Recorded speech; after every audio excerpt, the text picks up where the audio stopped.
अब हम आगे बढ़ते हैं। अम्ल एवं क्षार धातु के साथ कैसे अभिक्रिया करता है इसके बारे में देखेंगे। यहाँ पे देखिए नीचे एक डायग्राम दिया गया है। इसमें क्या है, दानेदार जिंक के टुकड़ों के साथ तनु सल्फ्यूरिक अम्ल की अभिक्रिया एवं ज्वलन द्वारा हाइड्रोजन गैस की जांच किस प्रकार से की जाती है। यहाँ देखिए आपको एक टेस्ट ट्यूब दिखाई दे रही है। इस टेस्ट ट्यूब में हमने क्या डाला है, तनु सल्फ्यूरिक अम्ल। तनु सल्फ्यूरिक अम्ल कौन सा होता है, H2SO4 होता है। यहाँ देखिए लिया है। अब इस टेस्ट ट्यूब के हमने दानेदार जिंक के कुछ टुकड़े डाले हैं। जब ये दानेदार जिंक के टुकड़े डालते हैं, तनु सल्फ्यूरिक अम्ल और जस्ता आपस में क्या करता है, क्रिया करता है। क्रिया करते समय इसमें एक गैस निकलती है। इस गैस को हम एक नई दूसरी टेस्ट ट्यूब में कॉर्क लगाकर इस टेस्ट ट्यूब में एक परख नली और लगा देते हैं। इस टेस्ट ट्यूब को हम एक साबुन से भरे हुए विलयन के पात्र में डुबा देते हैं। तो आप यहाँ देखते हैं जब ये क्रिया दोनों आपस में एक रिएक्शन होती है, रिएक्शन होते समय यहाँ पर हाइड्रोजन गैस निकलती है जो इस टेस्ट ट्यूब के द्वारा परख नली के द्वारा इस जार में जाती है। यहाँ पे आप देख रहे हैं कुछ बुलबुले निकलते हुए दिखाई दे रहे हैं। ये निकलने वाले बुलबुले हाइड्रोजन गैस से भरे हुए बुलबुले, साबुन के बुलबुले होते हैं। ये निकलते हैं, इसमें क्या होती है, इसके जरिए हाइड्रोजन गैस निकलती है। अब इन बुलबुलों के साथ में हम जलती हुई कैंडल को जब ले जाते हैं तो ये बुलबुले और जलती हुई कैंडल के साथ मिलने से एक फट की ध्वनि के साथ गैस का दहन होता है। इसका मतलब क्या होती है, ज्वाला के साथ हाइड्रोजन गैस जलती है तो इस प्रकार की आवाज़ निकलती है। ये क्रिया क्या होती है, तनु सल्फ्यूरिक अम्ल जब जस्ते के साथ क्रिया करती है और ये जांच होती है किसकी, हाइड्रोजन गैस की। इस प्रकार से हम क्रिया का टेस्ट कर सकते हैं और बता सकते हैं कि ये अम्ल और क्षार कैसे क्रिया करता है। आगे देखिए, ध्यान दीजिए कि ऊपर दी गई अभिक्रिया जो आपने देखा कि यहाँ पे जब हमने अभिक्रिया की थी टेस्ट ट्यूब के जरिए में, धातु आपकी क्या है बेटा, धातु हमारी क्या है, यहाँ पर जिंक है। धातु देखिए, धातु कौन सी ली गई थी टेस्ट ट्यूब में, जिंक मतलब Zn होता है। जिंक धातु ली गई। अम्ल यहाँ पर कौन सा है, अम्ल हमने कौन सा लिया था, तनु H2SO4 लिया था। यहाँ तनु अम्ल है। जब क्रिया आपस में करते हैं तो क्या बनता है, लवण बनता है और हमारी हाइड्रोजन गैस निकलती है। जैसे यही रिएक्शन नीचे भी की गई है। यहाँ देखो, जब हमने क्या किया, जिंक की क्रिया तनु H2SO4 से कराते हैं। जब H2SO4 से कराते हैं तो क्या निकलता है, लवण निकलता है। कौन सा निकलेगा, जिंक सल्फेट निकलेगा। जिंक सल्फेट मतलब ये देखिए, जब ZnSO4 मतलब क्या बन गया, ये जिंक सल्फेट बना, प्लस इसमें से क्या निकली हमारी, ये हाइड्रोजन गैस निकलती है। इसका साइन ऊपर की ओर होता है, तीर के निशान की तरह, हाइड्रोजन गैस निकलती है और ये क्या बन जाता है, ये एक प्रकार का लवण होता है प्लस हाइड्रोजन गैस निकलती है। इस प्रकार से क्या है कि ये धातु का अम्ल के साथ क्रिया हो रही है। अम्ल क्या है, H2SO4 है। अब आगे यहाँ देखिए, एक प्रैक्टिकल और है। एक परख नली में जिंक के साथ दानेदार टुकड़े डालते हैं, जैसा आपने किया कि उनमें 2 ml क्या है, सोडियम हाइड्रोक्साइड। सोडियम हाइड्रोक्साइड क्या होता है, NaOH होता है, का घोल मिलाकर उसे गर्म करते हैं। जब हम इसको गर्म करते हैं तो क्या होता है, यहाँ यह देखिए सोडियम हाइड्रोक्साइड क्या है हमारा, यहाँ पे क्षार है। क्षार क्यों है, क्योंकि यहाँ पे देखो OH दिया गया है। OH हाइड्रोक्सी समूह होता है। जब ये OH किसी भी धातु के साथ जुड़ता है तो वो क्या बन जाता है, क्षार बन जाता है। क्षार बन जाता है। ये एक्वा है, पानी में घुला हुआ है, इसलिए यहाँ पे क्या दिया गया, एक्वा दिया गया है। प्लस जिंक हमारी क्या है, धातु है। धातु कैसी है, सॉलिड है। जब यहाँ पे देखिए ये क्या है, सोडियम। हमने कौन सा लिया है, 2 ml क्या लिया है, सोडियम NaOH। ये OH इसलिए है क्योंकि ये OH समूह, जस्ट मैंने आपको यहाँ पहले भी इससे पहले आपको दिखाया था वीडियो में कि जल को जब हम 2 भागों में तोड़ते हैं तो एक प्लस आयन और एक OH माइनस आयन मिलता है। ये क्या है, हाइड्रोक्सी समूह है, ये हाइड्रोनियम है। तो यहाँ देखिए OH समूह इसके साथ जुड़ गया है तो ये क्षार बन जाता है। अब जब क्षार की क्रिया हम किसके साथ करा रहे हैं, धातु के साथ। धातु हमारी कौन सी, जिंक है। सॉलिड है इसलिए सॉलिड दिखाया गया, एस से दिखाया गया। एक्वा इसलिए दिखाया गया है, ये जल में घुला हुआ है इसलिए इसे एक्वा बोलते हैं। जब ये आपस में क्रिया करते हैं तो देखिए जिंक किसके साथ करेगा क्रिया, यहाँ देखो जब क्रिया करते हैं तो सोडियम हमारा क्या है, Na है, जिंक ये धातु जुड़ गई और 2 ही अणु किसके जुड़े हमारे, ऑक्सीजन के। ये क्या बन गया हमारा, सॉलिड बन गया है। प्लस हमारी क्या है, ये हाइड्रोजन है, हाइड्रोजन H2O गैस है जो कि मतलब बाहर। अब ये जो क्या बना आपका, सोडियम जिंकेट बनता है। कैसे बना, यहाँ देखो, ये देखो NaZnO2 कैसे आया, इसलिए आपको रिएक्शन संतुलित करने के लिए, इस समय आपकी जो रिएक्शन है संतुलित नहीं है, इसे इक्वल करने के लिए आपको यहाँ पे क्या लगाने पड़ेगा, 2 लगाएंगे।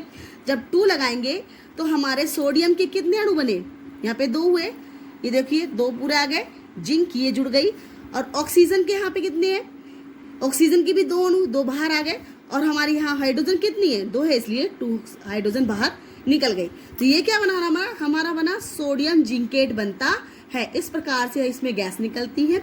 और ये क्या है, क्षार की धातु के साथ क्रिया है। अभी इससे पहले किससे की थी हमने, अम्ल की थी, ये क्या है, धातु के साथ क्रिया है। इस प्रकार से आप आगे देखेंगे कि अभिक्रिया पुनः हाइड्रोजन बनाता है, किंतु ऐसी अभिक्रिया सभी धातुओं के साथ संभव नहीं होती है। ये कुछ ही धातु होती है जिसके साथ संभव होती है, हर किसी के साथ संभव नहीं होती है। आगे अब देखिए एक और है, ये नया है, धातु कार्बोनेट तथा धातु हाइड्रोजन कार्बोनेट अम्ल के साथ कैसे अभिक्रिया करता है। यहाँ देखिए आपको एक यहाँ पे डायग्राम दिख रहा है, इसमें क्या कहा गया है, आपने यहाँ पे देखिए 2 परख नली ली गई है, A और B लिया गया है। A टेस्ट ट्यूब के अंदर हमने क्या डाला है, सोडियम कार्बोनेट का फॉर्मूला ये Na2CO3 होता है, वो डाला इस टेस्ट ट्यूब में। इस टेस्ट ट्यूब के अंदर हमने एक टेस्ट ट्यूब और ली है, इसके अंदर हमने क्या लिखा है, कैल्शियम हाइड्रोक्साइड का विलयन लिया है। कैल्शियम हाइड्रोक्साइड का विलयन लिया है। जब हम इसके अंदर क्या करते हैं, जब ये क्रिया करता है तो क्या होता है, कार्बन डाइऑक्साइड CO2 निकलती है। तनुकृत हाइड्रोक्लोरिक अम्ल लिया गया है। तो यहाँ देखिए यहाँ पे कीप लगाई गई है, स्टैंड के साथ इसे स्टैंडर्ड कर दिया, रोक खड़ा कर दिया है। इसमें क्या है, रिएक्शन होती है। तो इस प्रकार से निकलने वाली परख नली, ये देखो परख नली है, इसमें हाइड्रोजन कार्बन डाइऑक्साइड गैस निकलती है। यहाँ देखिए एक अभिक्रिया ये रही, इसकी उपयुक्त क्रियाकलाप में होने वाली अभिक्रिया को इस प्रकार से लिखा गया है। यहाँ देखो आपने क्या किया, परख नली आपकी ये है, परख नली ए में आपने क्या लिया, सोडियम कार्बोनेट लिया। ये देखिए सोडियम कार्बोनेट का सूत्र क्या है, Na2CO3 सॉलिड है, प्लस आपने क्या लिया है, तनु हाइड्रोक्लोरिक अम्ल का सूत्र क्या होता है, HCl होता है। जब आप इस एक्वा है, जल घुला हुआ है, जब इसमें डालते हैं तो क्या निकलता है, देखो ये देखिए सोडियम Na2, यहाँ देखो ये सोडियम क्लोरीन के साथ क्रिया करता है। तो सोडियम क्या है, NaCl क्या है, नमक होता है। इसके 2 अणु निकलते हैं एक्वा में, प्लस जल बाहर निकलता है लिक्विड फॉर्म में, और CO2 हमारी गैस निकलती है कार्बन डाइऑक्साइड के रूप में। किस में हो रही है, टेस्ट ट्यूब 1 में, A में। अब आपकी टेस्ट ट्यूब जो 2 है उसमें किस प्रकार से रिएक्शन हो रही है, परख नली B, जिसे हमने B बोला गया है। अब इसमें आपने क्या लिया था, सोडियम हाइड्रोक्साइड कार्बोनेट, यहाँ देखिए सॉलिड, इसकी क्रिया भी हमने इसमें मिलाया, अम्ल मिलाया था। यहाँ पे देखिए वही चीज बना है, यहाँ पे एक सोडियम है, ये रहा एक सोडियम, इसका क्लोरीन एक ही हो गया, तो ये क्या बन गया, सोडियम बन गया, सोडियम क्लोराइड बन गया, नमक, और निकलने वाला जल बना और कार्बन डाइऑक्साइड गैस निकलती है। इस प्रकार से ये टेस्ट ट्यूब में दोनों रिएक्शन होती है। आगे देखो, यहाँ देखिए अभी आपने देखा था कि ये 2 टेस्ट ट्यूब थी, टेस्ट ट्यूब A और test tube B। Test tube B में क्या हुआ, जो कैल्शियम हाइड्रोक्साइड का जो विलयन था, इस विलयन में टेस्ट ट्यूब A से निकलने वाली CO2 को इसमें क्या करते हैं, प्रवाहित करते हैं। तो यहाँ पे इस प्रकार से रिएक्शन होती है। यहाँ देखिए क्या है, उत्पादित कार्बन डाइऑक्साइड गैस को चूने के पानी में प्रवाहित करने पर, यहाँ देखिए जो निकल रही है ये क्या है, कैल्शियम हाइड्रोक्साइड का सूत्र क्या होता है, यही है। ये क्या है, एक्वा प्लस CO2, कौन सी है, कार्बन डाइऑक्साइड गैस है। एरो रिएक्शन क्या हो रही है, अब यहां देखो कैसे बना, ये कैल्शियम और ये कार्बन डाइऑक्साइड, जब देखो ये CO2, अब यहां से ये 2 ऑक्सीजन है, जब ये एक ऑक्सीजन इससे मिल जाएगी तो क्या बन जाएगा, CO3 हो जाएगा। तो ये क्या बन जाएगा, कैल्शियम कार्बोनेट, ये क्या चीज हो जाती है, श्वेत अवक्षेप है, ये सॉलिड है। प्लस अब जल कैसे निकलेगा, यहाँ देखो 2 हाइड्रोजन और 1 ऑक्सीजन रहेगी, क्योंकि 1 ऑक्सीजन कहाँ निकल गई, यहाँ निकल गई, तो ये CO3 हो जाता है। और यहाँ पे क्या बन गया, बच गया आपका जल, बच गया कैसे, देखो प्लस H2 आ गया, H2, और यहाँ पे क्या है, O है। इसका मतलब क्या है, ये 2 का जो साइन है O के साथ भी है और हाइड्रोजन के साथ भी है, तो क्या बनता है, हमारा जल बनता है। और ये कैसा होता है, लिक्विड फॉर्म में पाया जाता है।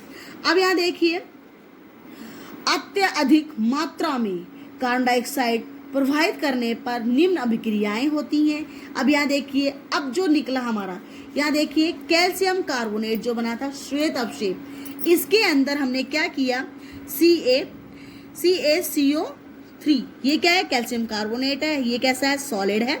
जब हमने इसके अंदर क्या मिलाया, जल मिलाया, लिक्विड वाटर मिलाते हैं, प्लस क्या और मिलाया, CO2 गैस, ठीक है। जब इन तीनों चीजों को आपस में मिलाते हैं तो क्या बन जाता है हमारा रिएक्शन, ये तीनों चीजें मिलकर एक रिएक्शन करती हैं।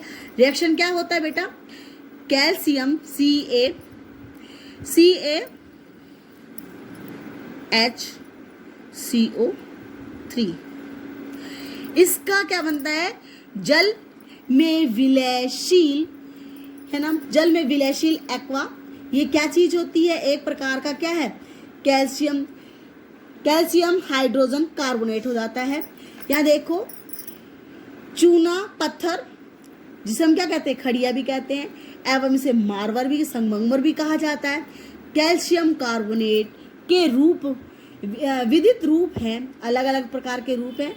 सभी धातुएं कार्बोनेट एवं हाइड्रोजन कार्बोनेट अम्ल के साथ अभिक्रिया करके संगत लवण कार्बन डाइऑक्साइड एवं जल बनाते हैं। इस अभिक्रिया को निम्न प्रकार से व्यक्त कर सकते हैं, जहाँ देखिए धातु कार्बोनेट है, धातु हाइड्रोजन कार्बोनेट प्लस अम्ल आपस में क्रिया करेगा तो लवण बनाएगा, और प्लस कार्बन डाइऑक्साइड प्लस जल बनता है। इस प्रकार से आपकी ये क्रिया होती है समाप्त।